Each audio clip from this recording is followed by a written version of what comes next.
The Living Tombstone. Remember them? They made those FNAF songs you used to listen to. Did you know they make mainly original music now, and it's really, really good?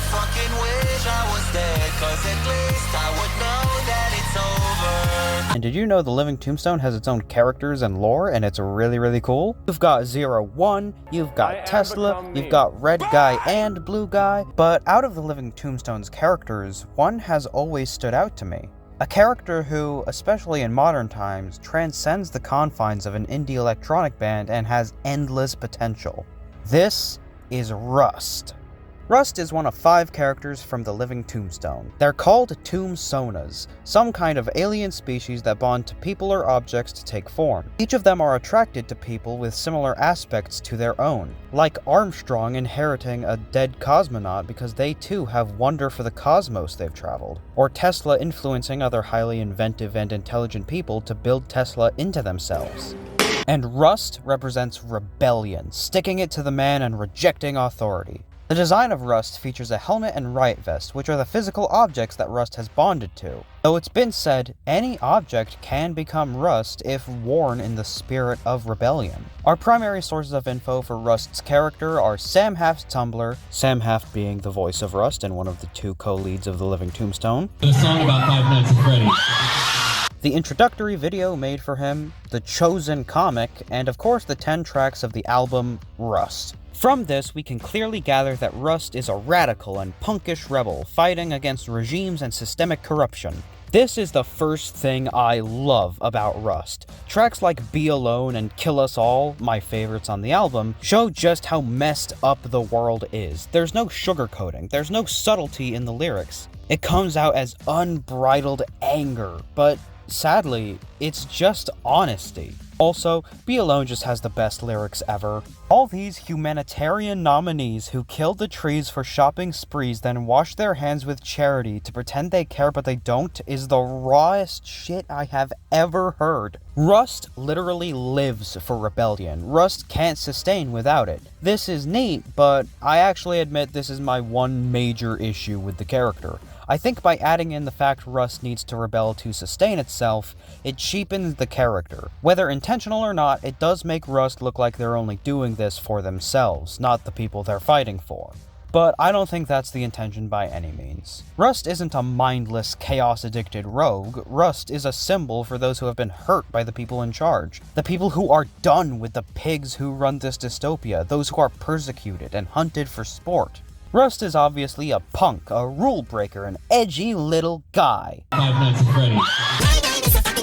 Freddy's. But that's only the surface. Whether or not all the songs on the album are from Rust's perspective, there are some bits that open up and show some insecurity. Parts that, in my mind, humanize Rust. Tracks like Somebody and the chorus of Be Alone show that Rust is more than just a symbol, but an actual person as well, an alien who is human. One of my favorite bits of Rust content is the Be Alone music video. Rust and the other tombstones are imprisoned and being interrogated. Rust, especially, being the extreme rebel, is singled out and beaten. But Rust barely cares. Rust grins in the face of their oppressors. Rust spits in the face of their oppressors. Rust shows no fear in the face of their oppressors. Rust isn't just rebellion, Rust is willpower. Rust is fearlessness in the most dark and desolate times, that no matter how much they try, they cannot break your spirit. The album paints a bleak, dire world. Malibu Pier literally shows that the rich are willing to kill the planet just to make more money.